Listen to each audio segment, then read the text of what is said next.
바로와 첫 대면하는 모세와 아론에 대해서 말씀을 나눕니다. 모세가 이제 하나님의 명령에 순종해서 또 대언자인 아론과 동반해서 그 당시 이집트 제국 하면 참 막강한 그런 제국입니다. 그 바로 앞에 서게 되었습니다. 그것도 쉬운 일이 아닌데 어쨌든 그것도 기적 중에 하나입니다. 모세가 애굽의 그런 바로의 딸을 품에서 자랐기 때문에 어떤 그런 연관도 있을 수도 있고 어쨌든 하나님께서 길을 열어주니까 바로 앞에 설 수 있게 되었습니다. 그때 모세는 담대하게 얘기합니다. 야훼께서 말씀하시기를. 다른 사람이 야훼를 알건 모르건 예언자들이 독특한 표현 양식입니다. 그런데 이것이 이미 오경에서부터 모세 때부터 코아 아마르 아도나입니다.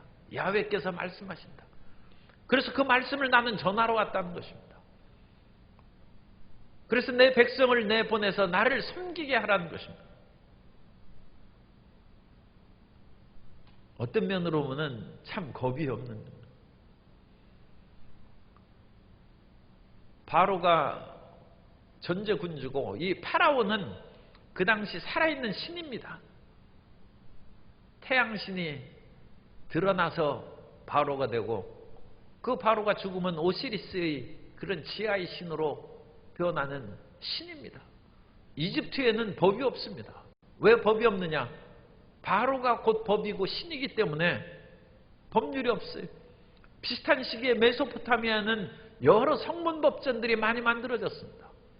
그러나 이집트에 법이 없다는 것은 바로의 말이 법인 것입니다. 그 바로 앞에서 모세가 담대하게 얘기하는 것이죠. 걸리버 여행기에 보면 그 걸리버가 거인국에 가서 얼마 동안 살다 왔어요. 그러다 보니까 영국의 자기 고국에 있는 사람들을 보니까 어찌나 개미 새끼 같은지 이 사람같이 너무 시시하고 조그마한 이 거인국에서 자기는 거인 속에서 살다가 자기와 같은 그런 사람들을 만나니까 너무 작게 보이는 것입니다. 하나님을 본 자는 세상을 두려워하지 않는다고 했습니다. 그래서 사람들은 위대한 인물을 많이 만나는 것이 좋습니다. 그래서 사람이 기죽고 살지 말아야 되고 너무 쩔쩔매고 그런 것은 바람직하지 않습니다. 이전에 세계적인 어떤 신유의 종이 와가지고 선교대회 때 와서 사람들에게 그 신유의 역사가 나타난 것을 간증하고 그러니까 사람들이 다 안수받으려고 그렇게 몰려왔어요. 주의 종들도 와가지고 안수받고. 그런데 그분이 내가 기도해 드릴까요? 그래서 나 괜찮습니다. 그랬더니 그 사람이 깜짝 놀라면서 그럼 형제 목사님 우리 같이 손을 잡고 기도합시다. 그러더라고. 아니 이것은 이제 정말 우리끼리 하는 얘기입니다.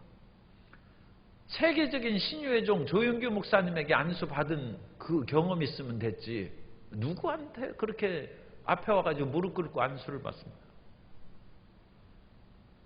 그러니까 그 당시에 그런 다른 동료 그 사람들을 비난하는 것이 아니라 그런 긍지와 자부심이 없어요.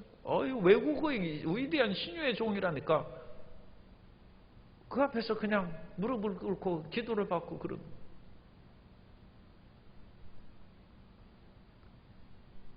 세상에서 큰 자를 본 사람은 다른 것을 두려워하지 않습니다. 모세가 하나님을 만난 즉 바로를 두려워하지 않는 이 바로가 아마 깜짝 놀랐을 것입니다. 아니 이런 버릇없는 사람들이 어디 있는가. 나를 보고 감히 이와 같이 함부로 얘기한 사람이 어딘가. 그런데 바로도 원래 황제 교육이라는 것은 어릴 때부터 절대로 무릎을 꿇게 시키지 않습니다. 그러니까 이 모세가 기세등등하게 얘기해도 바로도 역시 기세등등한 것입니다. 바로가 얘기한 것입니다. 2절에 보면 바로가 이르되 야훼가 누구이기에 내가 그의 목소리를 듣고 이스라엘을 보내겠느냐. 물론 인간 바로가 감히 하나님과 앞에서 이런 말을 하는 것은 참 잘못된 그런 것이지만, 바로가 하나님을 알지 못하고 자기는 살아있는 신으로 추앙을 받고 살아왔는데 이런 당연한 말을 할 수가 있죠. 바로도 기세가 등등한 것입니다.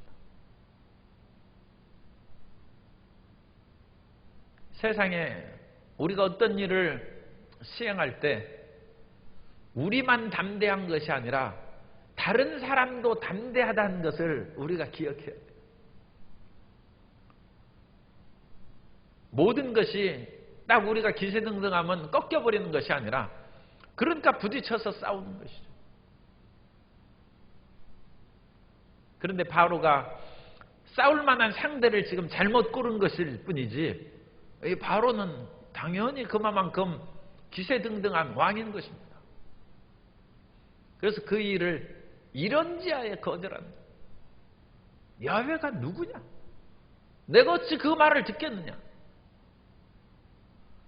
그런데 오히려 모세와 아론이 그 말을 듣고 오히려 기가 꺾였어요. 그래서 모세가 하는 얘기가, 그들이 3절에 보면 그들이 이르되 히브리인의 하나님이 우리에게 나타나셨은즉. 1절에서는 야훼께서, 바로가 알건 모르건 간에 이스라엘 하나님 야훼께서 그렇게 했는데 3절에서는 히브리인의 하나님이라고 했어요. 히브리라는 단어는 애굽 사회에서 별로 인정받는 그런 용어가 아닙니다. 그래서 일종의 겸양한 표현으로 생각할 수 있습니다. 히브리인은 그 당시 노예나 종이나 사회적인 그런 약자를 말하는 건데, 그런 약한 자들, 그 하나님이 우리에게 나타나셔서, 그리고 보내라고 했으면 됐지, 부연 설명, 말이 길다는 것은 이미 한풀 꺾였다는 것이죠. 그래서 그들이, 모세와 아론이 우리가 광야로 사흘길쯤 가서, 그래서 이 1절에 없는 또 부연 설명을 하는 거예요. 처음에는 그냥 내보내라고 그냥 무지막지하게 일종의 그렇게 나타났다면, 이제는 좀 상냥하고 상세하게 사흘길쯤 가서 우리 하나님 야훼께 제사를 드리려 하오니, 번역도 그렇게 했어요. 그래서 가도록 허락하소서. 하나님께서 1절에서는 내 백성을 보내라, 지킬 것이니라. 번역을 이것은 상당히 잘한 것입니다. 모세가 아주 당당하게 얘기했어요. 그런데 이 바로가 기세등등하게 그 말을 거부하고 받아치자, 그들이 히브리 하나님이라고 해서 좀 겸양의 태도를 취한즉, 우리 번역도 그런 식으로 공손하게 드리러 가오니 허락하소서. 그리고 만일 그 일을 듣지 않으면 야훼께서 전염병이나 칼로 우리를 치실까 두려워하나이다. 하나님이 말을 듣지 않는 사람은 이제 듣게 하는 과정이 나타나죠. 그래서 출애굽기 3장 18절 이하에 이미 이 하나님이 어떻게 이 일을 진행할 것을 미리 모세에게 말씀하셨습니다. 출애굽기 3장 18절 이하에 보면 그들이 내 말을 들으리니 너는 그들의 장로들과 함께 애굽 왕에게 이르기를 히브리 사람의 하나님 야훼께서 우리에게 임하셨은즉 우리가 우리 하나님 야훼께 제사를 드리려 하오니 사흘길쯤 광야로 가도록 허락하소서 하라. 내가 아노니 강한 손으로 치기 전에는 애굽 왕이 너희가 가도록 허락하지 아니하다가 내가 내 손을 들어 애굽 중에 여러 가지 이적으로 그 나라를 친 후에야 그가 너희를 보내리라. 이미 예견된 것입니다. 그러므로 모세는 항상 하나님의 말씀을 기억할 필요가 있고, 하나님의 말씀을 다른 사람에게 전도하고 선포하는 사람들도 저들이 반발하고 거부할 것을 예상하고 마음에 준비하고 있어야 돼요. 그런 것을 하지 않으면 내가 하나님을 만나서 이 귀한 말씀을 전하는데 자기 가족이, 자기의 가까운 사람들이 그것을 거부하면 그냥 기가 팍 꺾이는 거예요. 그 마음이 약해지는 거예요. 물론 이것은 하나님의 섭리입니다. 왜냐하면 출애굽기에서 가장 위대하신 분은 모세가 아니라 하나님이시기 때문에 모세는 꺾여도 바로는 강하게 나오고, 모세가 약해질 만큼 바로가 강하게 나와도 하나님께서 바로를 꺾으신다는 하나님의 위대하심을 드러내는 것입니다. 그러니까 그 모습을 드러내도록 성경에 그렇게 기록되어 있습니다만, 어쨌든 모세가 여기에서는 일단 한 걸음 물러나고 공손해진 그런 태도를 취하고 있습니다. 그러자 바로가 기세등등하게 계속 연이어서 그 모든 것을 이제 얘기하는데, 사람이 고집을 부리고 너무 강하면 부러지게 되어 있습니다. 그래서 바로는 고난을 통하여 꺾이고 부러지는 것이죠. 인생을 살아갈 때에도 고난을 통하여 여러 가지 유익을 얻는 그런 일이 있긴 있습니다. 우리가 항상 순풍에 돛을 단듯이 그와 같이 가는 것만이 인생의 성공의 길이 아닙니다. 우리가 풍랑 속에서도 하나님을 굳게 붙잡고 의지하면 순풍 속에 한 달 갈 뱃길을 폭풍 속에 하루 이틀 만에 도착한다는 얘기가 있어요. 그야말로 순풍에 돛 달고 시속 30km로 이렇게 천천히 가는 것이죠. 그런데 폭풍이 와가지고 시속 100km, 시속 200km로 그냥 그 배가 쏜살같이 달려가니까 죽을 것 같지만 오히려 풍랑 속으로 말미암아 신속하게 일이 이루어지는 그런 일이 생길 수 있다는 것입니다. 그러므로 폭풍이 다가온다 해서 절대 낙심하고 좌절해서는 안 됩니다. 앤 설리반이 어느 날 어느 집에 인도함을 받았는데 거기에는 헬렌 켈러가 있어요. 헬렌 켈러는 어릴 때 병이 걸려서 눈도 보지 못하고 귀도 듣지 못하고 말도 못한 사람이에요. 그러니까 이것은 참 온 군대가 다 막혀있는 거예요. 개나 고양이들은 눈을 뜨고 귀가 들리고 냄새를 맡고 그러니까 주인이 명령하면 그것을 알아듣고 따르고 기뻐합니다. 그런데 헬렌 켈러는 사람이면서도 눈도 볼 수 없고 귀도 들을 수 없고 말도 못하니까 감당할 수가 없는 거예요. 그 어머니도 헬렌 켈러를 포기한 상태였어요. 그런데 앤 설리반 선생님이 그 아이에게, 듣지도 보지도 말도 못한 아이에게 말을 가르치고 사람들과 의사소통하는 것을 가르치고, 그 고난 가운데 헬렌 켈러를 훌륭한 사람으로 만들었어요. 스코틀랜드의 글래스고 대학에서 헬렌 켈러는 명예 박사학위를 받았습니다.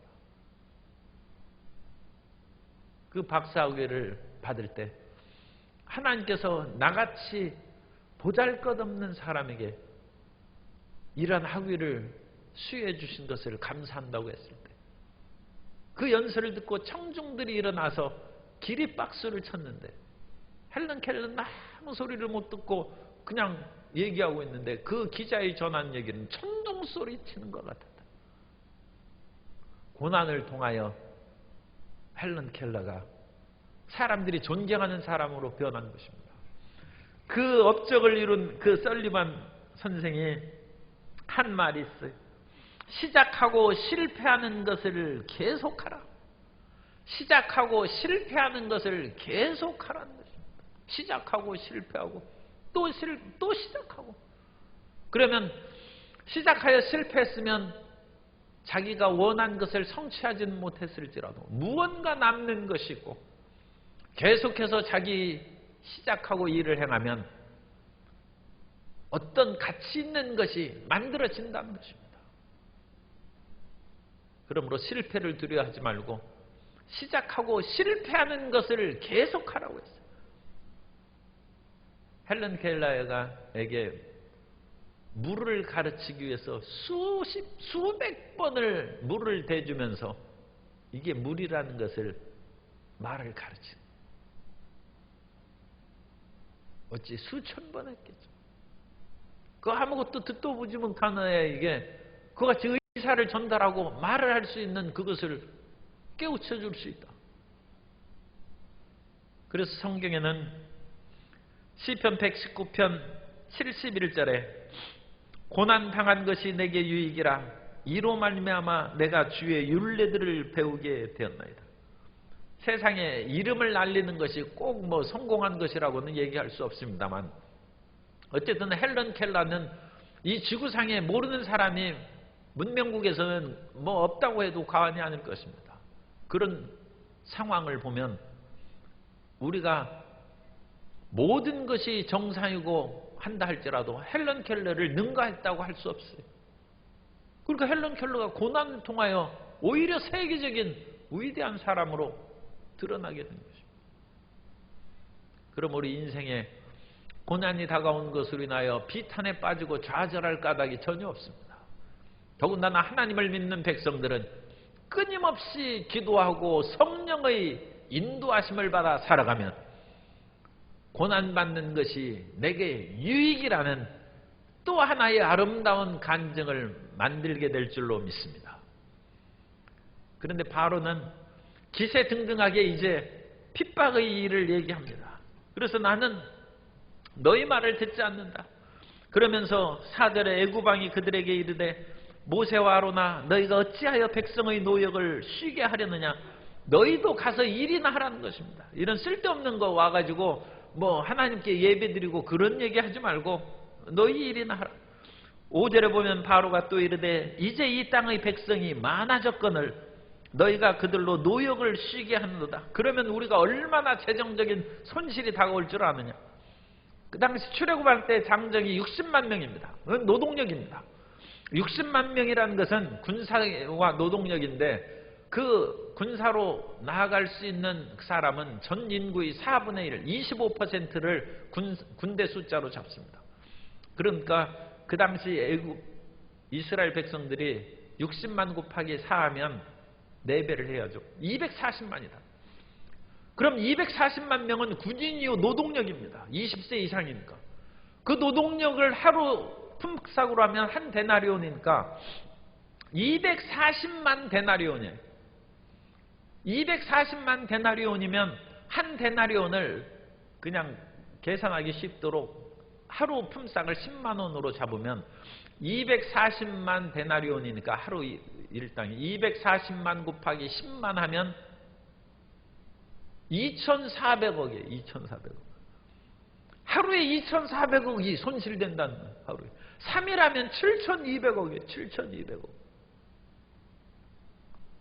어찌 7,200억을 사흘 동안에 그게 애굽에서 재정 손실이 다가오는데 어찌 그런 일을 네가 감히 할 수 있느냐. 이 엄청난 돈을 어찌 내가 손해를 볼 수 있겠느냐.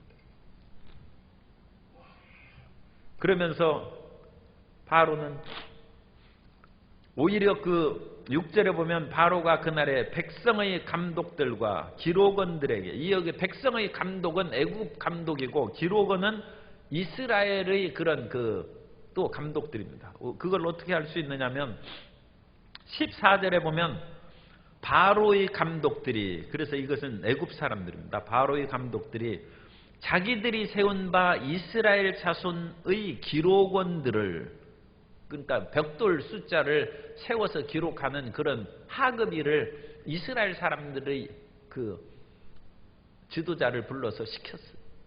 그리고 그 위에 애굽 감독이 있고. 그래서 세계가 다른 나라를 정복하면 다 그런 방식으로 합니다. 자기들은 보다 고위직의 관리직을 맡고 그 밑에다 속국의 그런 사람들을 통해서 중간 관리자를 세우는 것이죠. 그래서 자기들이 언어의 소통, 의사소통의 문제라든지 또 그 나라 백성 사람들이 자기 사람들을 관리하니까 훨씬 모든 상황을 잘 알아서 효율적으로 지배할 수 있는 것입니다. 그래서 바로가 이 감독과 기록원들을 통하여 명령을 하달해서 이 사람들이 지금 게으르고 시간이 남으니까 쓸데없는 짓 한다는 것입니다. 그래서 이제는 벽돌을 만드는 짚을 주지 말고 자기들이 직접 짚을 구해다가 일을 하게 시키라는 것입니다. 옛날 군대 그런 전에는 얘기하고 비슷하죠. 군인들이 가끔 상부, 이건 어느 나라 얘기인지는 제가 안 하겠습니다. 가끔 높은 기관에서 이렇게 오면 소원술이라고 해서 무슨 뭐 잘못되거나 건의할 사항이 있으면 쓰라고 합니다. 그거 쓴 날 밤에는 곡소리 나는 날입니다. 잠 못 자고 온갖 체벌에 너희가 편하니까 쓸데없는 얘기를 쓴다 이래. 그러면서 더 잠도 자지 못하게 하고 더 혹독하게 이해를 시킵니다.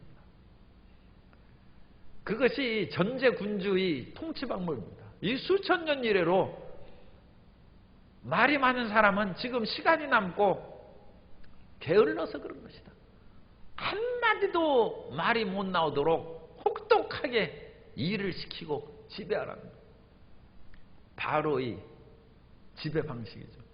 그런데 오늘날 이와 같은 지배 방식을 사회 곳곳에서 가끔 그렇게 적용하는 그런 일들이 있어요. 비민주적이죠.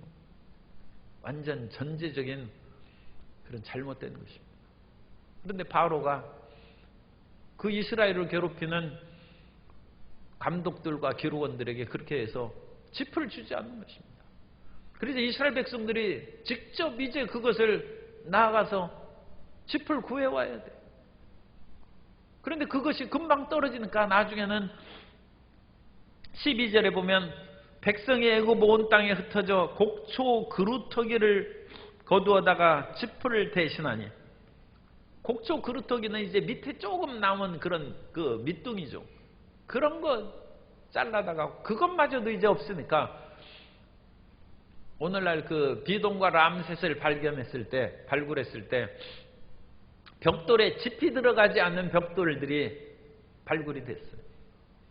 그래서 그 당시 짚이 떨어져 가지고 그런 식으로 벽돌을 실제로 만들었구나, 그것도 확인할 수 있었습니다. 이 세상에서는 관점의 차이로 충돌합니다.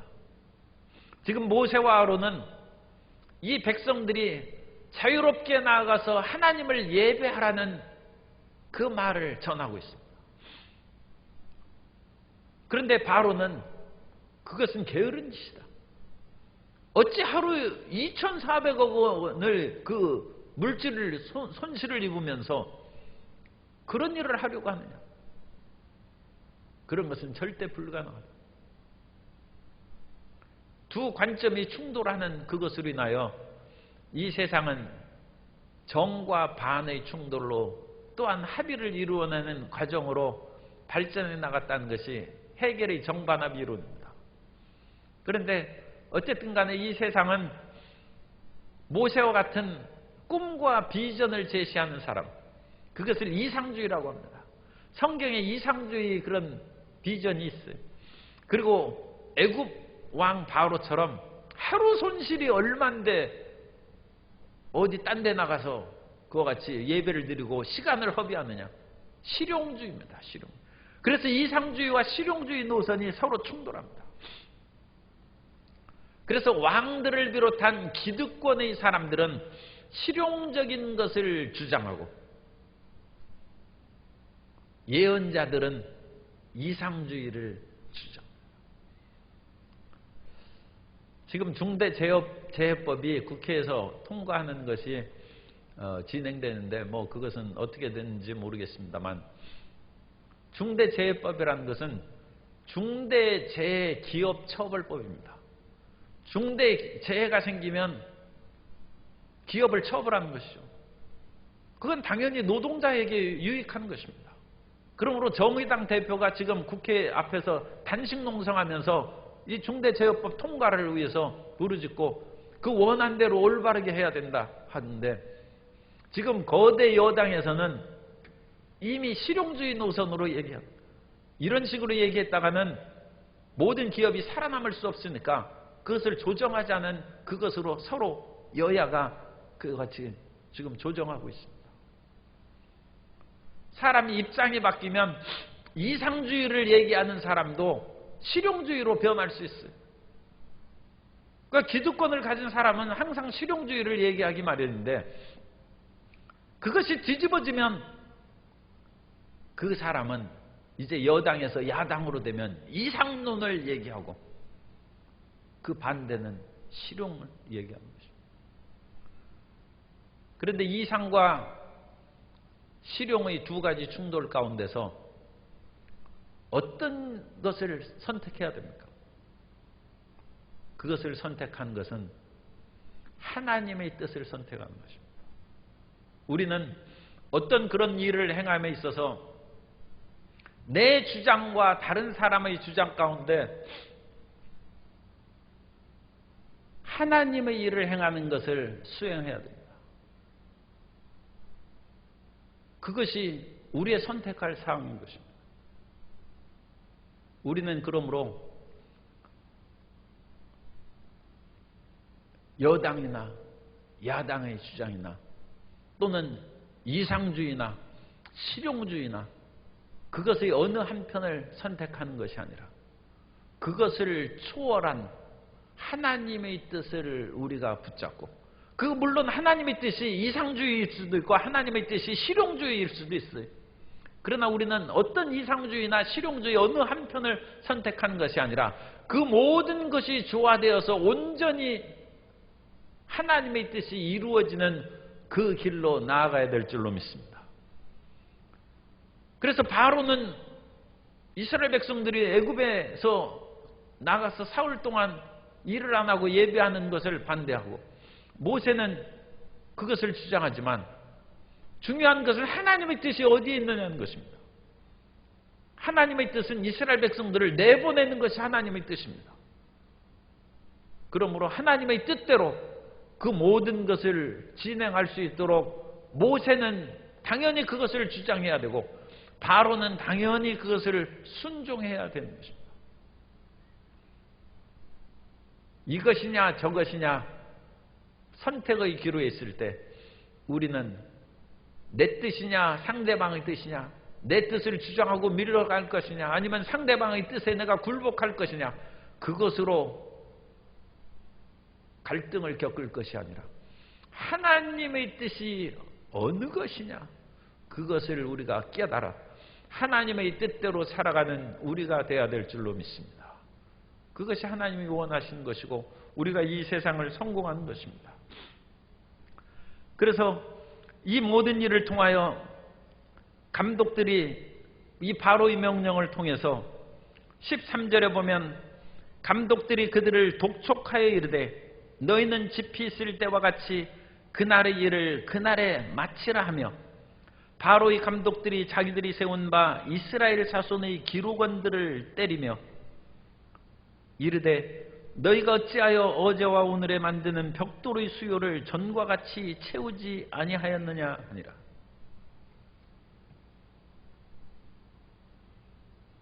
에어컨을 끄세요. 너무 더운 것 같아요.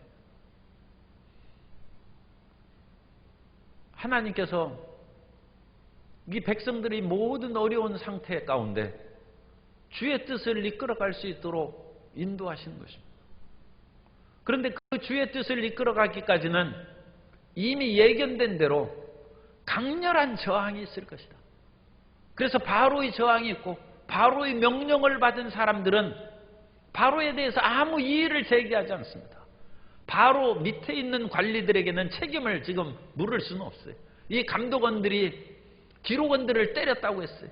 그러면 이스라엘 기록원들이 매를 맞으니까 벽돌 굽지 않는 이스라엘의 노역하는 자기 동족들을 때렸겠죠. 또 그럼 핍박과 억압이 계속 반복됐을 것입니다.